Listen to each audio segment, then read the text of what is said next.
Alright, ladies and gentlemen, welcome back to another video. It's your friendly neighborhood Ramblin man. My name is William, and today we're going to be doing my first ever episode of my discussion vlogs, or at least that's what I'm calling it for the time being. Subject to change, we'll see what happens. Y'all let me know what you think in the comments below. Today, like I said, we're going to be doing my very first episode of discussion vlog. This is going to be a playlist of nothing but, my discussions on a topic of the day, as it were. Whether it be, gaming news, tech news, science news, politics, life, pop culture, anything that, catches my eye. Like, I'll be sitting on my phone and an article will catch my eye, or a new headline will catch my eye, and I'll look at it and I'll look in depth and I'll say, this would be something nice to discuss with somebody. So I have a YouTube channel, nice place to discuss it. Now, before we get started, go ahead and make sure you hit that like button if you like what you see, or if you want to wait till the end of the video, if you want to wait to see if you like what you see. Either way, hit that like button, maybe subscribe if you want to continue seeing my content, and if you're feeling extra generous, go ahead and share this content on your social media links to your friends and your loved ones. I would be greatly appreciated. Outside of that, let's get into it. Today we're going to be discussing some gaming topics, or a gaming topic. I caught a headline on my phone earlier today that was regarding Madden 21. All right. So apparently Madden 21 released on August 28th, and the reception from fans has not been good, according to what I've seen. Now, I haven't read too much depth into it, but I do know that fans are annoyed at the bugs, the glitches, essentially the unfinished game. All right. Now, I didn't have the article still on my phone because I swiped left to dismiss the notification, and I can't find the exact article that caught my eye again. But I did a Google search for Madden 21 and came up with all of this here, right? Oh, wait. I got to make sure that... whoops. There we go. So as you can see, I've got all of this here article-wise. Now, here's one of the articles. Madden NFL 21, hashtag in Madden Monopoly trends as fans express anger. I'm not going to read the entire article. I'll just give you the gist. Essentially what they said was fans are pissed that they paid $60 for essentially a roster update. Surprise, surprise. I mean, if you know EA, you're not really shocked by this. Let's just be honest there. But then you also get articles as well coming out like this. NFL sees strong first week unit sales up nearly 20% year over year. And again, I'm not going to read the article. You can catch the article yourself online. You can see the link right there. Or you can search it on Google.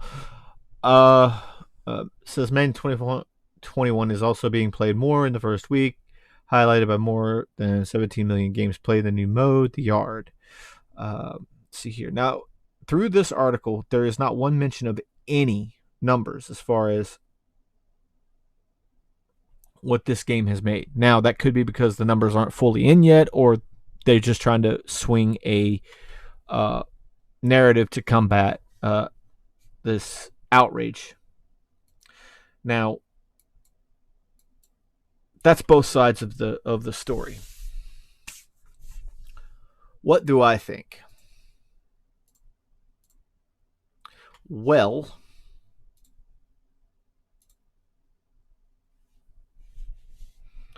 before I get into what I think, and it's not it's not really an equal side of the story, which I'll get into in a second.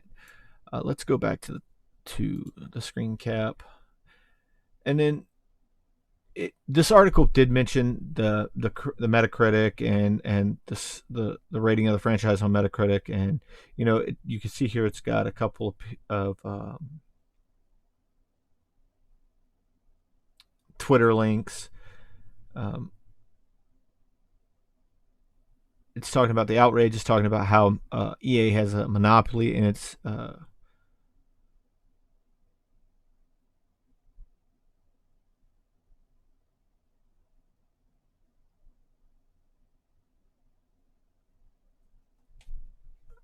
how it's stagnated the football game business, I guess you want to put it that way.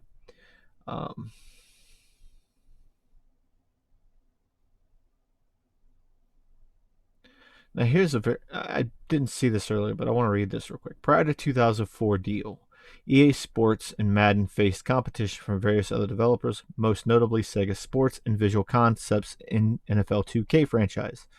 2K's last installment prior to the NFL EA Sports Pact was NFL 2K5, which is still widely regarded as one of the best simulation football games of all time. In fact, 2004, the aggressive $20 NFL 2K5 price point forced EA Sports' hand, and the company dropped the cost of Madden 2005 from the then industry standard $20 to $30 to compete. Madden 2005 also introduced the hit stick, which has become a staple of the game since its inception.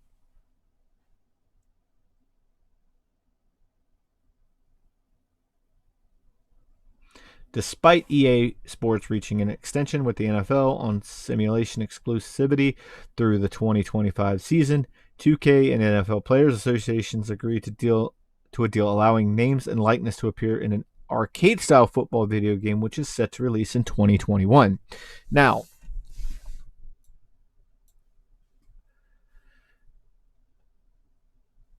that right there is one of the things that has stifled the business, EA's monopoly. And granted, it's bad. It's not going to be good for competition or innovation or making things great for football gamers or sports gamers in general. And I think the NFL was stupid for signing that exclusivity deal. Unless they're playing a long-term game in which they're going to, in 2025, do away with the exclusivity deal and then allow other businesses to come in but at the same time, they're leaving money on the table, right? Either way, they're leaving money on the table. But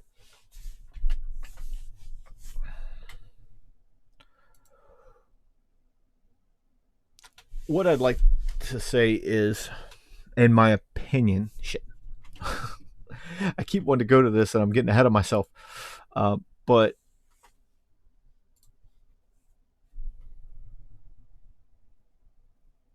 I remember reading about that deal and just being a little humored, laughing, and just irritated at it because this is where the games industry is heading, especially sporting games, especially the year after year games, right? They're heading to exclusivity deals where it's only going to be one developer, and that developer is going to be able to do whatever the hell they want, and fans and people aren't going to be able to say much about it. And yay, capitalism. For those that follow politics and economics, you might get that joke. But anyway, what I really wanted to bring up before I switch over to just discussing what I think is one part of that article was the Metacritic. Now, according to here's the summary, right? It's got a 60 Metascore from critics. Now, pay attention to this. This is all I ever pay attention to is the user score, because I don't really trust critic scores anymore, simply because of the quote unquote politics involved. People get paid off, people get rubbed the right way, and all of a sudden your crappy game gets a fucking 10 out of 10. But that's neither here nor there for this. What I want to pay attention is user reviews. Look, you've got all of the, and this is pretty damn bad, right? Now, if you look here, let's take a look at another game that was recently came out that was universally panned. Let's go. What was I looking at on that? Was that PC? All right, let's do PC. Okay. So Fallout 76 has a meta score of 52, but a user score of 2.7. And again, all of these zeros. I show you this to give you context of how irritated fans are with Madden. And Fallout 76 is another vein in this entire story of games industry greed and selling out. But I'll get into that here in a second. Now, what do I think? Well, say, Ramblin Man, William, why bring this up? I mean, you really haven't made a point. My point is this.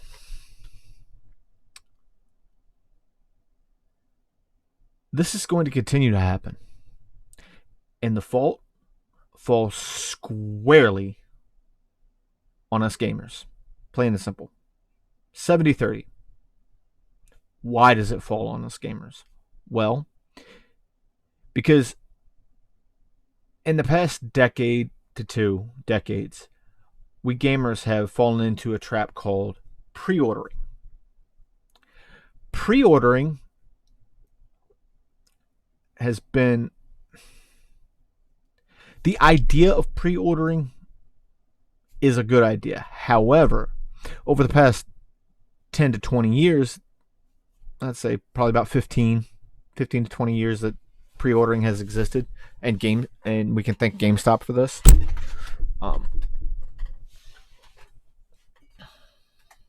One second. It's like, I'm not against pre-ordering as an idea, because I mean there's been times where I want to pre-order a game simply because I know when it comes out I probably won't have the money, so I just go ahead and I put the money down now, so that way when it comes out I can play it. Simple as that. And I know that's it. Say it's a game that I know is going to be pretty popular. I know it might be hard to find, so I pre-order it, go pick it up, and I can play. That idea, to me, it gives us as gamers options. However, with everything in life, there are extreme downsides and exploitations in every system. With pre-orders, it has taken off into this gigantic monster that we cannot control. Meaning, the gentleman who did a Twitter video response to the outrage at Madden basically said, in a nutshell, that we hear you, we know there's problems with the game, we know that it's not complete, and we're going to fix it in the few months to come. Just give us time. No, full stop. That is where you don't release. If you knew you had a bad game, if you knew the game was not finished, was not going to be ready on time, you push the release date. Look at 2077, Cyberpunk 2077. That game has been pushed back at least twice now. At least twice. Because CD Projekt Red refuses to push, or at least I hope this is why it's been pushed back, refuses to push out a game that's not ready. They're going for quality, not quantity. Seems like EA is going the opposite route. They're going quantity over quality. And in the end, that's going to hurt you, EA. You need to get your crap together. Yes, right now, fans are going to buy your games no matter what. Because you're EA, because it's Madden, because it's NBA, because it's FIFA, because it's this, because it's that. But you keep putting out this trash that you've been putting out over the past 5 years, it's going to take its toll. And I think it's starting to. Because you've stopped giving a damn about quality. Because you know you have those pre-orders. You know you have that money in your pocket already. So, you're like, to hell with it. We'll fix it with DLC. Or we'll fix it with patchwork. We'll fix it post-launch. We'll fix it after the fact. Just push it out. Push it out. Hit the date. Hit the date. Hit the date. The problem with hitting the date with a broken game is people start to lose faith in you. Yeah, we may play it for the first month, but then after that, nobody's going to talk about it. Look at Fallout 76 as an example. Fallout 76 came out, and after a month, nobody was talking about it. Nobody cared. Hell, they just came out recently with a big patch that makes it actually playable. Yeah, there's some people that came and played. Hell, I went and played it for the first time when it came up on Xbox Game Pass. But I stopped playing it not even an hour into the game simply because of the damn microtransactions. But that's another topic for another time. What I'm getting at on the EA side of things and where their 30% falls is get back to pushing quality. Because if you don't, this is just going to continue. This being pissed off is going to continue. This vitriol is going to continue.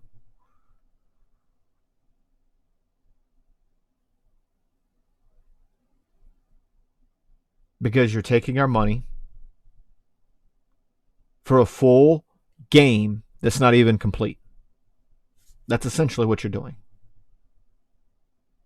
Now, getting back to the other side of this coin, falling on the gamers.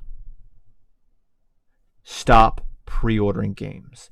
If you know, especially with EA, that they have issues at launch, if you know that their sports games are going to be questionable at best, even if it's not even with EA, let's say it's a game that you saw a trailer for and you're mildly interested in it, but you don't quite know, don't pre-order it.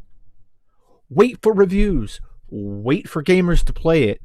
Because I guarantee you will be able to find that game in today's market with digital sales.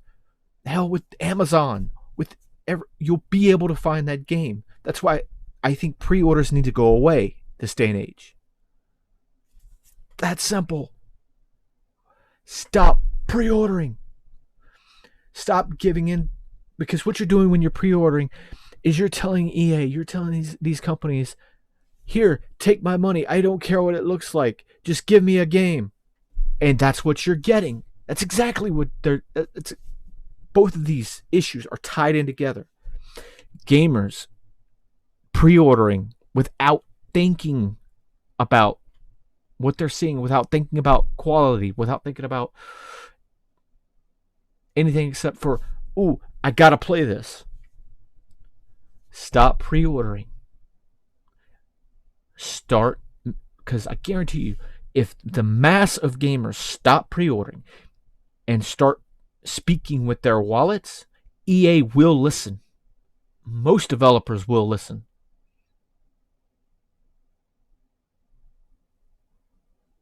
Hit them where it hurts, in the wallet, and watch how fast they start pushing quality again. Watch how fast you see innovation. Watch how fast you see new IPs.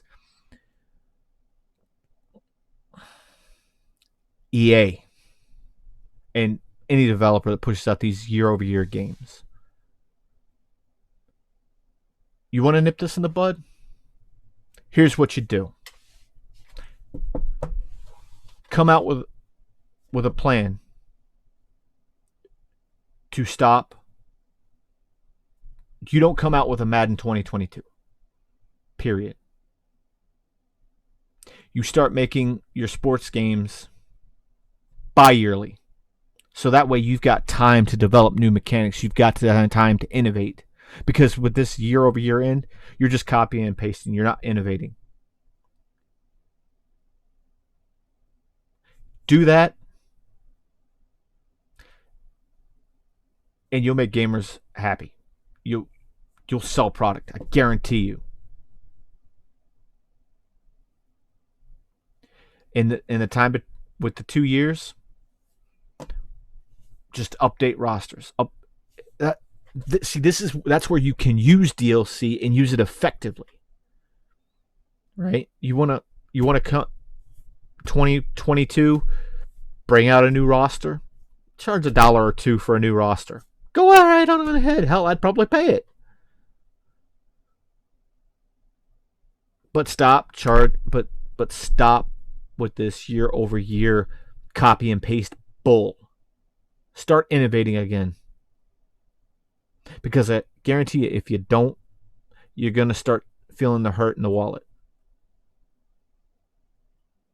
Now, that's my rant. That's my ramble on this whole situation with gaming this day and age.